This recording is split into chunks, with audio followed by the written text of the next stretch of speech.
É um assunto muito sério, muito delicado, muito polêmico. E como provavelmente eu não conseguiria, nas minhas próprias palavras, fazer um conteúdo para esse vídeo de hoje, eu trouxe duas figuras que, na minha opinião, são pessoas notáveis no que fazem e falaram sobre esses assuntos que eu estou trazendo hoje aqui para o canal.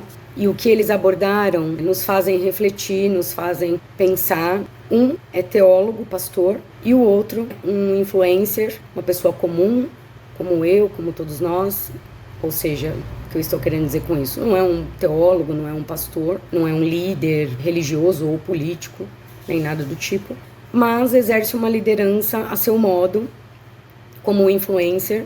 Então os dois, cada um a seu modo, trouxeram excelentes conteúdos para nós, que é o que eu quero demonstrar aqui. Agora, por que eu resolvi falar dos dois assuntos no mesmo vídeo? Esse vídeo a gente está falando sobre o aborto. É um assunto que está em alta, principalmente no Brasil.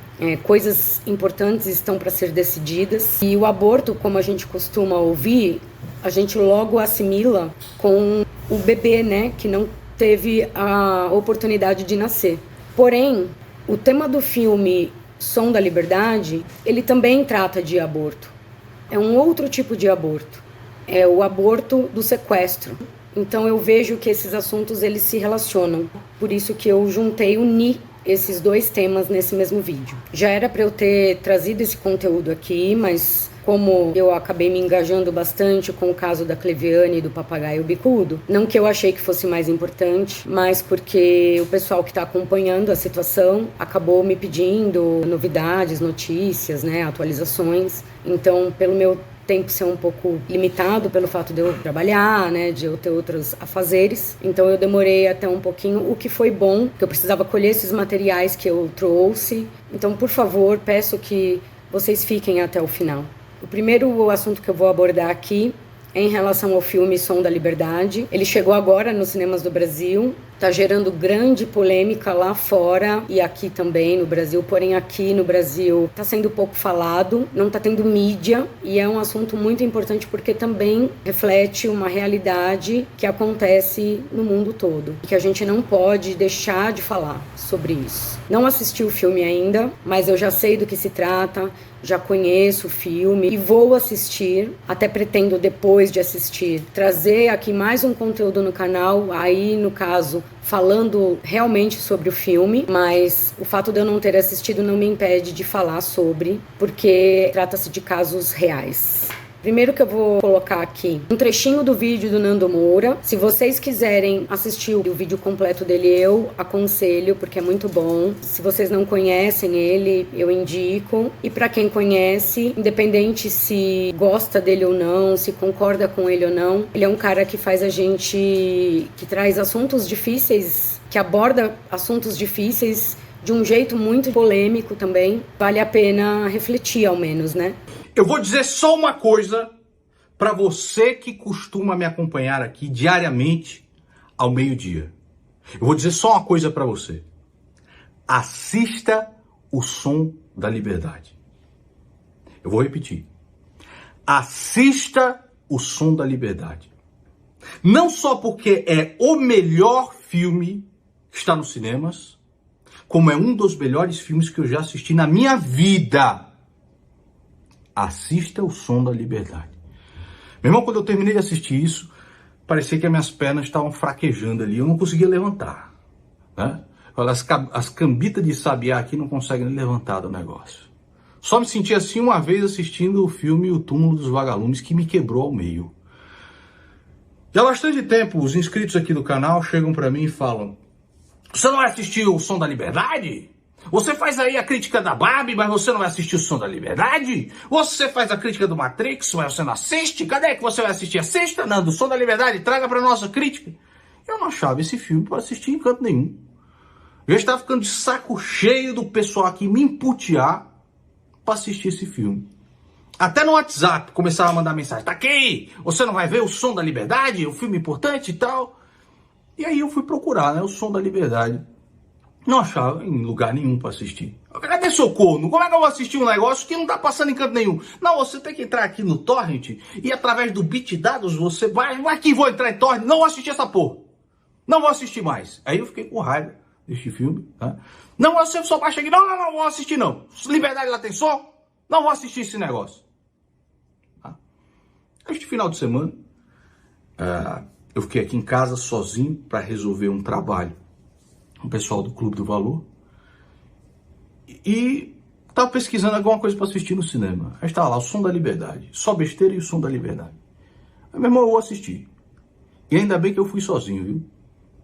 E quando eu cheguei lá, o cinema estava deserto. Sentei bem no meio, tá? E comecei a assistir. Ainda bem que não tinha ninguém, porque eu ia passar a maior vergonha.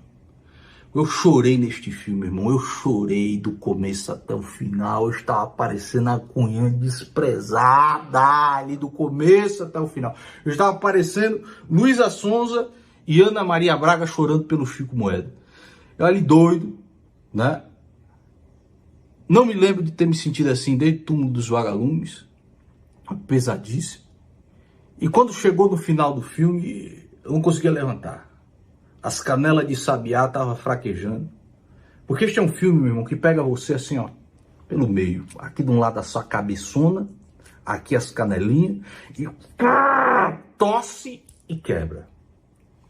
Porque é um filme real, que trata a respeito do tráfico internacional de crianças. E neste filme ele mostra de maneira visceral o quão pode ser perverso um indivíduo, quão perverso ele pode ir e o quão ele pode mergulhar nas trevas mesmo. Ao mesmo tempo em que existem pessoas que estão dispostas a abrir mão da sua vida confortável para mergulhar neste inferno e resgatar pessoas inocentes, almas inocentes de crianças. Isso me quebrou. Você tem que assistir. Você tem que assistir. E depois que eu terminei de assistir esse filme, eu fui picado pelo mesmo mosquito que picou os inscritos que me imputeiam aqui no canal. Aí eu comecei, você tem que assistir o Som da Liberdade. Você tem que assistir o Som da Liberdade. Assiste o Som da Liberdade, assiste o Som da Liberdade. E cheguei pro Gentili e o Guedes. Falei, vocês já assistiram o Som da Liberdade? Aí o Guedes chegou pra mim e falou assim, meu irmão, eu não assisti não. É aquele filme que estão taxando de o filme da extrema-direita? Eu falei, mas o que tem uma coisa a ver com a outra? Este é um filme que não fala nem de política. Ele fala a respeito de uma situação real que acontece, nós vemos acontecendo a todo momento. Há pouco tempo atrás vocês não viram aqueles cão capiroto do Discord sendo pegos? Tá até aquele King lá. O que você tinha no computador? Tinha fotos, né? Nop. Você lembra desse desgraçado? Toda hora a gente vê isso acontecendo no nosso país, na América Latina, no mundo inteiro. Ele não fala nada a respeito de política. Por que filme da extrema-direita? Aí o André... Não, é o que estão falando no Twitter, desde muito tempo, desde o começo do ano, o filme da extrema-direita. Eu falei, mas que conversa é essa? Eu lá fico vendo discussão de porra de Twitter, eu entro lá, xingo um corno, vou embora. Não vou ficar naquele esgoto, não. Depois vai pesquisar. Aí eu fui. Aí vi no Rotten Tomatoes. 55% da crítica especializada de monoclau, diz que o filme é bom. O resto acha uma bosta. A nota de 55%... é horrível no filme. Então eu tava achando o filme... Será que eu estou assistindo o mesmo filme que esta porra dessa crítica especializada? Aí você vai ver a audiência. Quem assistiu o filme? 99% de aprovação. Ou seja, de cada 100 pessoas que vai assistir esse filme, 99% acham o filme ótimo. Ou seja, existe uma discrepância muito grande entre a criticazinha especializada e o povo que vai assistir o filme. Por que existe essa discrepância? Aí eu fui pesquisar. É porque os caras estão associando esse filme com a teoria conspiratória nos Estados Unidos chamada QAnon. Uma coisa que não tem nada a ver uma coisa com a outra. O filme foi feito 5 anos antes, começou a ser produzido 5 anos antes de começar este negócio de QAnon. Não tem nada a ver uma coisa com a outra. O próprio diretor falou, o que vocês estão fazendo? Vocês estão menosprezando um filme que trata de questões sérias, questões que acontecem, questões importantes de se conscientizar a sociedade para que isso não aconteça mais e para que se crie um repúdio a respeito do tráfico internacional infantil. E vocês estão politizando um filme que tem nada a ver com política para associá-lo a algo que vocês detestam. Isso é crueldade o que estão fazendo, e de fato é. O Jim Caviezel, que é o ator principal deste filme, que é um filme baseado em uma história real, como já disse a vocês. O Jim Caviezel é o cara que interpretou, se eu tiver errado o nome do ator, vocês me corrijam, é o cara que interpretou o Jesus Cristo, no A Paixão de Cristo, do Mel Gibson. E desde então esse cara vem perseguido pela mídia americana sem parar. Por quê? Porque ele vive dando palestras a respeito da proteção do nascituro. A proteção da vida humana, da pessoa humana, da dignidade humana. E onde ele é chamado para dar essas palestras, ele vai. E ele não para de fazer isso. E de falar também a respeito da sua conversão. E aí um cara lá do tal do QAnon chamou ele para fazer uma entrevista na internet. E ele falou a respeito da proteção da vida, de quanto é importante e tal. E os caras estão associando uma coisa com a outra. É um negócio absurdo.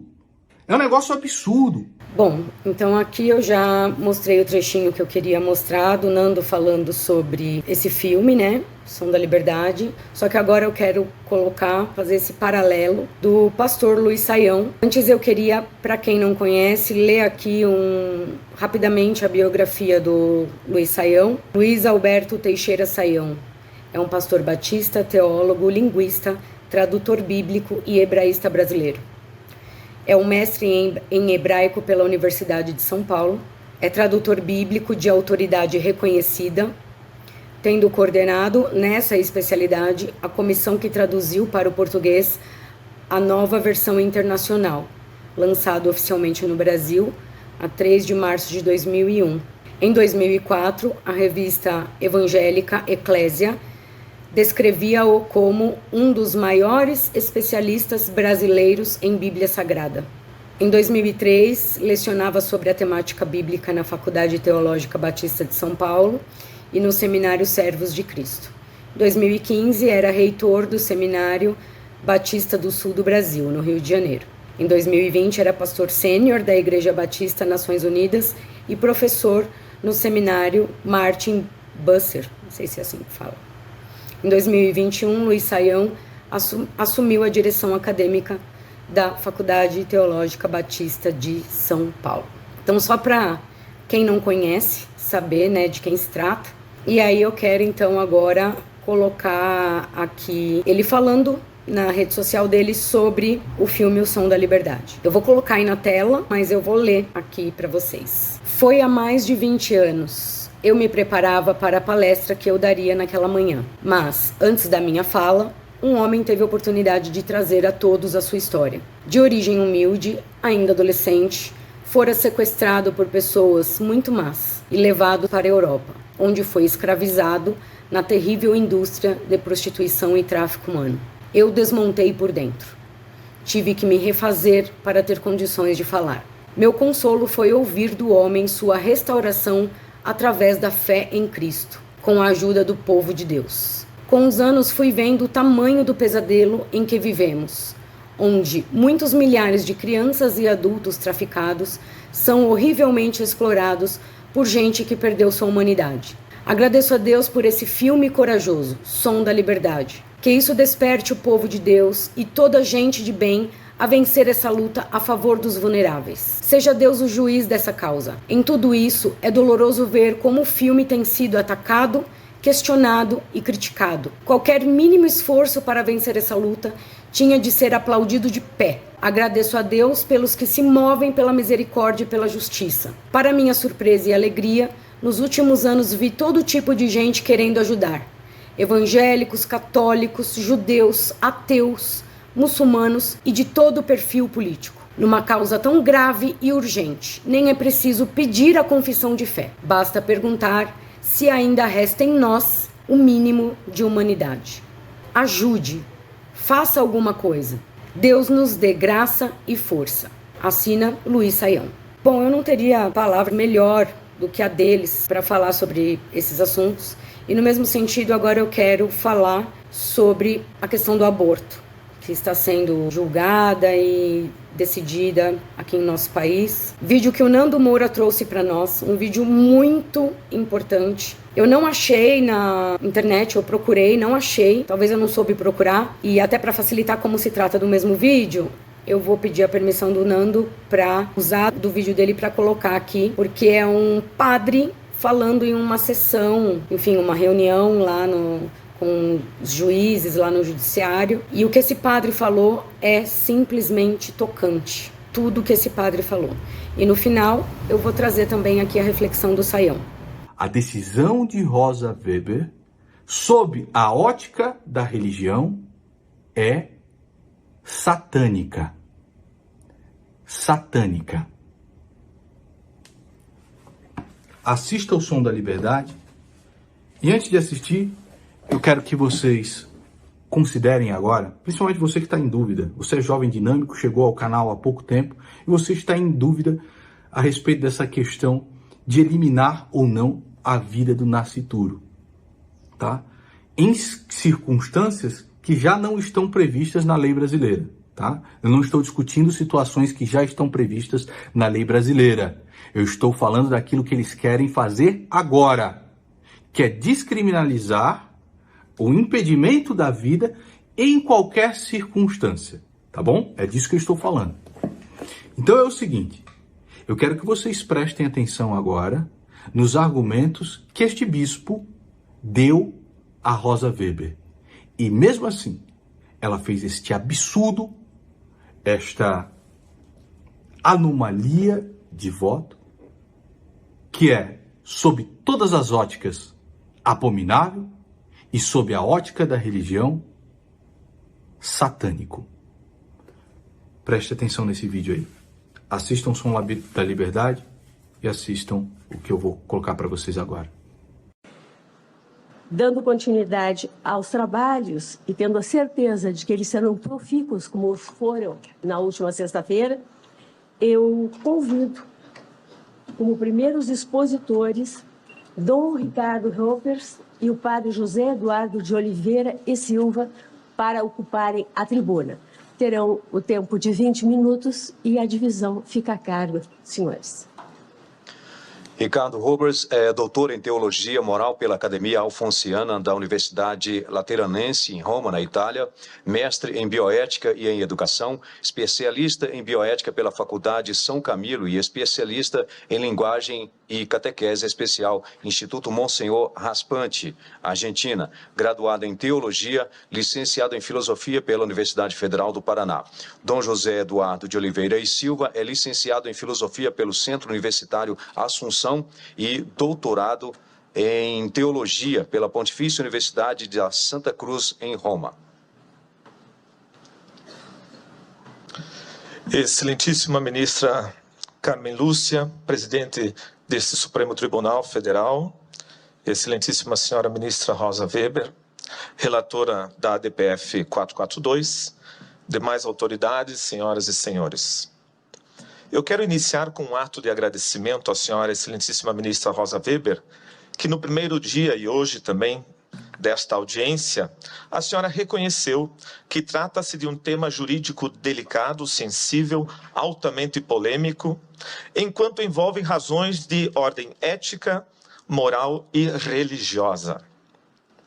Mas, infelizmente, querem nos desqualificar como fanáticos e fundamentalistas religiosos que impõem sobre o Estado laico uma visão religiosa. Onde está o fundamentalismo religioso em aderir aos dados da ciência que comprovam o início da vida desde a concepção? Onde está o fanatismo religioso em acreditar que todo atentado contra a vida humana é um crime? Onde está o fundamentalismo religioso em dizer que queremos políticas públicas que atendam à saúde das mães e dos filhos? Por isso, a CNBB, Conferência Nacional dos Bispos do Brasil, reitera sua posição em defesa da vida. Esta vida humana, com toda a sua integralidade, dado científico, com toda a dignidade, artigo 1º da Constituição, com toda inviolabilidade, artigo 5º da Constituição, desde sua concepção até a morte natural. Isso é o mínimo de razoabilidade aceitável que nos permite estar aqui para discutirmos este tema com a recto ratio. Não podemos tratar o assunto negando, deletando, ignorando a existência do bebê. Parece que estamos falando de uma vesícula biliar, de um rim, de um adendo que precisamos extirpar, que está causando a morte das mulheres. O foco está errado. Se é um problema de saúde pública, deve ser tratado e solucionado como tal. Mas não foram poucas vezes que eu vi nesta audiência a ideia de que é necessário que a mulher supere e transcenda a imposição do papel materno. A ideia do desengravidar as mulheres.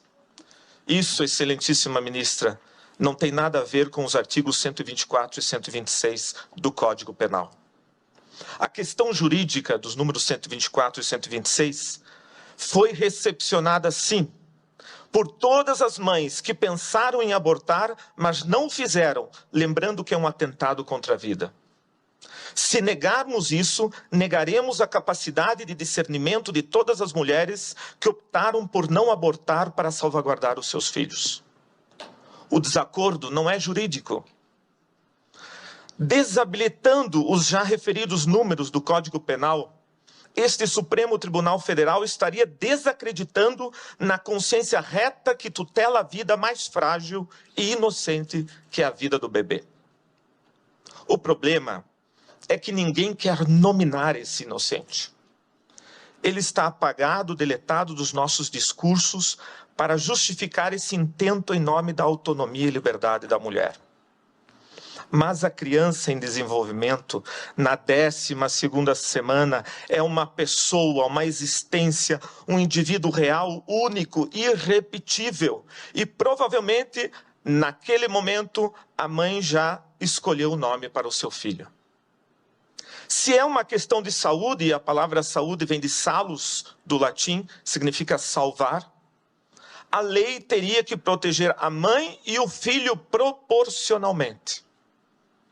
Como esse Supremo Tribunal Federal vai explicar a permissão da pena capital a um ser humano inocente e indefeso para justificar a nossa incapacidade de políticas públicas de proteção à saúde reprodutiva da mulher? É assim que o Supremo Tribunal Federal vai garantir a inviolabilidade do direito à vida, dando uma arma chamada autonomia, para que homens e mulheres, no seu bel prazer, interrompam a vida das crianças até a 12ª semana, sem precisar dar nenhuma satisfação do seu intento predatório. Esperamos que não, pois o direito à vida é o mais fundamental de todos os direitos. Por isso, mais do que qualquer outro, deve ser protegido. Ele é um direito intrínseco à condição humana e não uma concessão do Estado. Os poderes da República têm a obrigação de garanti-lo e defendê-lo. E não compete a nenhuma autoridade pública reconhecer seletivamente o direito à vida, assegurando a alguns e negando a outros. Essa discriminação é iníqua e excludente. Então, poderíamos nos perguntar o que fazer? Urge combater as causas do aborto, através da implementação e aprimoramento de políticas públicas que atendam eficazmente as mulheres, nos campos da saúde, da segurança, da educação sexual e entre outros, especialmente nas localidades mais pobres do Brasil. Mas isso não é matéria para ser discutida nessa Suprema Corte, e sim no Legislativo. Em todo caso, eu convido a senhora, excelentíssima ministra Rosa Weber, que antes de tomar sua decisão, conheça pessoalmente ao menos uma das casas pró-vida que começam a se espalhar pelo Brasil. Nelas, a senhora não vai encontrar só mulheres que recepcionaram os números 124 e 126 do Código Penal, mas também encontrará os seus filhos, que elas não abortaram, dizendo: obrigado, porque vocês me deixaram viver. A senhora poderá mostrar ao mundo que nenhuma sociedade democrática está condenada e obrigada a legalizar o aborto por pressões externas.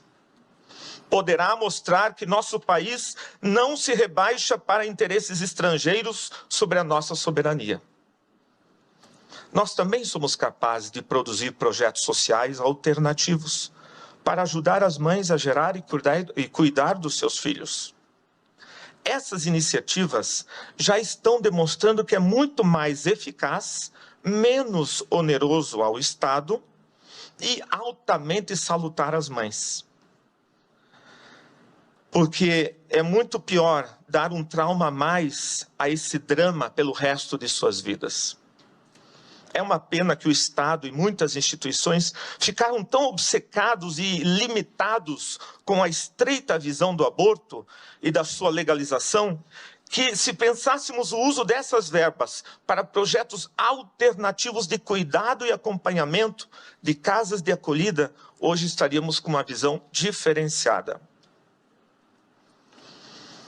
Algumas destas casas, Casa Provida Mãe Imaculada em Curitiba, Casa Luz em Fortaleza, Casa Mater Rainha da Paz em Canoinhas, Associação Guadalupe em São José dos Campos e muitas outras que eu passei a lista. Nós estamos aqui porque fazemos parte da maioria dos brasileiros que são movidos sim pela fé em Deus, mas também pelo cuidado e defesa da vida. Por essa fé, não medimos esforços nos gestos de verdadeira solidariedade, justiça e fraternidade. Pedimos como CNBB que essa Suprema Corte não permita a descriminalização do atentado contra a vida nascente. Em nome de muitas mulheres que infelizmente morreram por causa do aborto, aqui foram lembrados no último dia, são perdas irreparáveis. Mas nesse momento, a minha homenagem é para as crianças que morreram com suas mães. E que não sabemos os seus nomes, mas com certeza suas mães já o sabiam. Essas crianças anônimas, que a sociedade não tem coragem de nominá-las e as esconde nos seus discursos e retóricas como se não existissem, elas existiram e existem. Nenhuma sã consciência pode negar isso. Excelentíssima ministra Rosa Weber, um dia o grito silencioso desses inocentes calará fundo, pois a nossa nação, pátria amada, mãe gentil, sentirá falta da alegria e do sorriso desses filhos que ela não deixou nascer. Permita-nos continuar cantando dos filhos deste solo és mãe gentil, pátria amada Brasil. Uau, né? Eu acho que não precisa dizer mais nada. Tem um outro padre, não sei se é padre ou bispo, enfim, também de muita influência, que fala depois dele, só que é muito longo, ele fala coisas muito impactantes também, vale a pena vocês irem lá, eu vou deixar aqui na descrição o link desse vídeo completo do Nando, onde tá esses depoimentos, né, essas declarações, que você pode assistir na íntegra através desse link. Vale a pena assistir o que o outro orador vai falar também. Para esse vídeo meu não ficar muito longo, decidi colocar só ele, não que o outro não seja importante. Também ele vai falar sobre dados científicos, é um outro enfoque, a argumentação e a declaração dele, mas que vale a pena assistir. Agora, para finalizar, eu quero deixar aqui também um texto do pastor Luiz Saião, que também está nas redes sociais. Pedi permissão para ele, deixar eu utilizar num vídeo, ele me deu a permissão. E eu vou ler aqui para vocês também, colocar na tela e ler para vocês aqui. A infantobia é geral. Discriminação total. Os nenês não têm vez. Com frequência, vemos a defesa dos direitos dos mais diversos grupos. Negros, árabes, mulheres, índios, adolescentes, etc. Até as mais diversas preferências sexuais recebem sua apologética. Animais silvestres, plantas raras, gatos, cachorros também são contemplados. Até as religiões são protegidas legalmente contra a discriminação. Já no caso dos nenês, isso não acontece. Crianças abandonadas, sujeitas aos maus tratos, nenês deixados no lixo, abortos incontáveis, pedofilia, infanticídio, raptos de crianças, etc. O sofrimento infantil, principalmente dos nenês, é indescritível. Infelizmente, não existe o Sindicato de Defesa dos Nenês para reclamar o direito dos mesmos. A infantoclastia é geral. Na Bíblia, porém, não é assim. Os nenês têm lugar especial. Ainda que a maioria dos religiosos e teólogos não se importe muito com eles também. Nem mesmo os teólogos libertários, atentos a causas sociais, importam-se com os nenês. No caso de Deus, é diferente. É impressionante como Deus gosta de nenês. Para começar, a primeira ordem para o primeiro casal criado é simples: sejam férteis e multipliquem-se. Ou seja, tenham nenês. Quando Deus constrói sua história de salvação através da Bíblia, os nenês têm papel importante. E tem mais. Nunca nenhum deles voltou-se contra Deus. A preocupação dos patriarcas escolhidos por Deus em Gênesis era ter nenê. Abraão, o homem de fé, só ficou realmente feliz quando nasceu o nenê de Sara, sua mulher. A alegria foi tanta que o nome do nenê era Riso, significado do nome de Isaac. Depois, quando Rebeca, mulher de Isaac, tem dificuldade de ter nenê, mais uma vez a bondade de Deus manifesta-se. Nasce um nenê, ou melhor, 2, Esaú e Jacó. A história da redenção... Espera que eu me emocionei. A história da redenção divina poderia concentrar-se em batalhas ou em visões apenas, mas Deus fez questão de mostrar a primazia do nenê. Toda vez que alguma coisa especial vai acontecer, lá está, adivinhe, o nenê.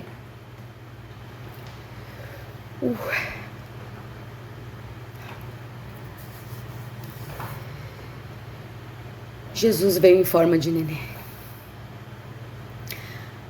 Aqui vai um conselho espiritual.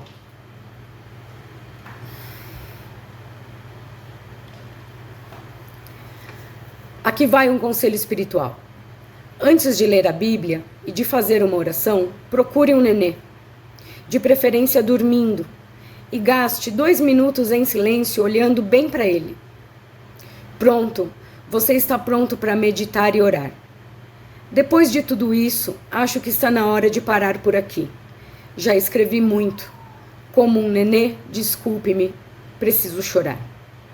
Luiz Saião. Eu não poderia dizer melhor do que isso.